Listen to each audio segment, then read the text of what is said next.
having an amazing week. This video we're going to call The Faithfulness of God. And I'm going to start by asking you a question. The question is this: how is God faithful? You can answer that from a couple different aspects. I want you to keep the answers to yourself and think about it. First aspect is you believe God's faithful because of this, this, and this. However many reasons, whatever it is. Or second, maybe you don't know if God's faithful or not, but if he does this, this, and this, then you would believe he's faithful. Or thirdly, maybe you don't believe God is faithful. And if that's the case, why don't you believe God's faithful? What are the reasons? You see, many people believe God's faithful if they're healthy and their family's healthy and they're not dying untimely deaths, or they're doing what they want to do, whether it be at work or living where they want to live or being with the people they want to be with, right? And they're just happy, whatever it might be, then they believe God's faithful. But what if you lost it all? Would you still believe God's faithful? Better yet, would you still have faith in God? If you're the one that doesn't believe God's faithful, is that why? And did you lose your faith? Let's read something. It's 2 Timothy 2, chapter 2, verses 11 through 13. It says, "This is a faithful saying, for if we died with him, we shall also live with him. If we endure, we shall also reign with him. If we deny him, he also will deny us.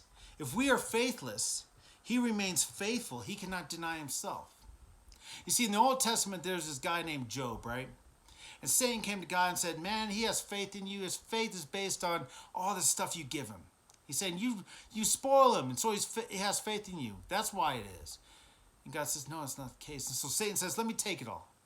So he took it all. He had many things. He had a whole family. He lost his family. He lost his stuff. Lost everything. But remained faithful and had a faith in God still, because the most important thing to Job was still there. In fact, Satan came to God twice and said, you didn't let me touch him. That's the problem. So he even took his health, but remained faithful to God and had a faith in God. Yeah, he didn't understand why God was allowing this stuff, but he didn't care. They were just things, right? They weren't important.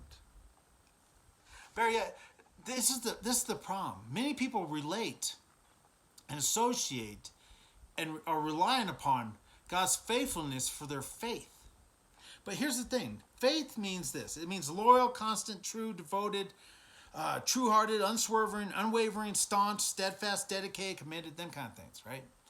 But faith is a belief in things unseen. So if we have all them things, right, and we believe in God, and we lose them things, and we lose our faith, we probably never had faith to begin with, right? Because it's a belief in things not seen. It's not, when we see them things, we have faith. That's not faith, right? That's not faith. You see, we forget something very important that God does not. This life is but for a moment. Let me give you an analogy. Let's say this world, it's a big airport. And we're all just waiting to get on a plane to go one or two places. And we believe God's faithful if he does what we want, when we want, right? How we want. If we get to sit where we want to in the airport. If we get to sit by who we want to. If we have the things in our hands that we want to have. But God's saying, none of that matters. You're going to be here for a second, then you're going to get on a plane and go to your final destination. What's more is that nobody in this airport can afford a ticket to one of the two places. Not a single person can afford it. But someone comes in and says, you know what? I'm going to pay for everybody here, everybody, all time. I'm going to pay their ticket. The only thing they got to do is they got to accept it. But they go and they say, man, he didn't let me sit where I wanted to sit in the airport. He didn't let me do what I wanted to do in the airport, so I don't want that ticket. I don't want that ticket because he's not faithful to me. And God's thinking, man, you need to be worrying about which plane you're getting on. They lead to one of two places. One leads to hell and one leads to heaven. And eternity with Jesus Christ. And that's the important part. It's eternity with Jesus Christ. Where are you going? What plane are you going to get on? Are you worried about the airport? Or which plane you're going to be on? Are you even in the right area to board your plane? You see, we get mad because maybe somebody boards before us. Or maybe they get on a plane going to a place we don't want them to go to. We get mad at God for that.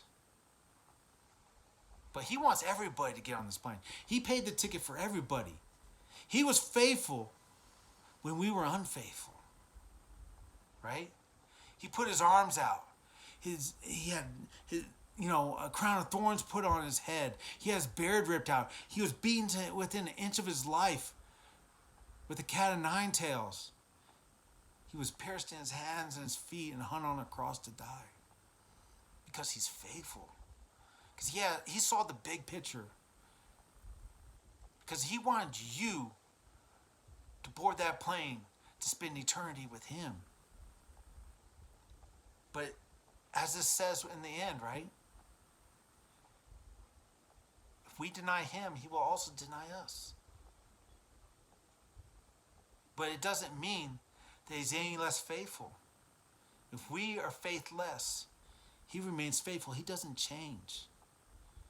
So I'm asking you today, if you lost your faith because you don't believe God's faithful, remember that this life is but for a second. If you believe in God's faithfulness is based on what you have, then you're missing the point that this life is but for a second. God's faithful because you know what? In the end, he's going to be devoted. He's committed. He set that plane to go one place. If we get on it, right? It's not going to crash before it gets there. It's going to go that one place. Now, whatever happens in the short time while we're waiting, that doesn't mean God's not faithful. It just means we're impatient. And we're not faithful. You see, it's not God that came up short when it came to being holy. It was me. It's not God that came up short when it came to being righteous. It was me. It's not God who came up short when it came to love. It was me. And it's not God who comes up short when it comes to being faithful. It was us. So I hope that you put your faith in God. That is what your faith is based upon.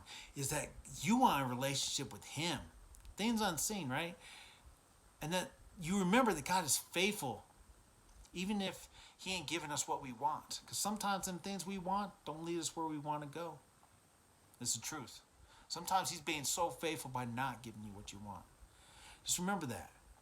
I hope you trust in him. I hope you put your faith in him. I hope he's what you rely on. I hope you have a great week. Like I said, I hope it's an amazing week. The rest of this week, right? The rest of next week and so on, right? But if not, put your faith in God. And in the long run, he will be faithful. I promise you. Have a great week. I'll speak to you next week.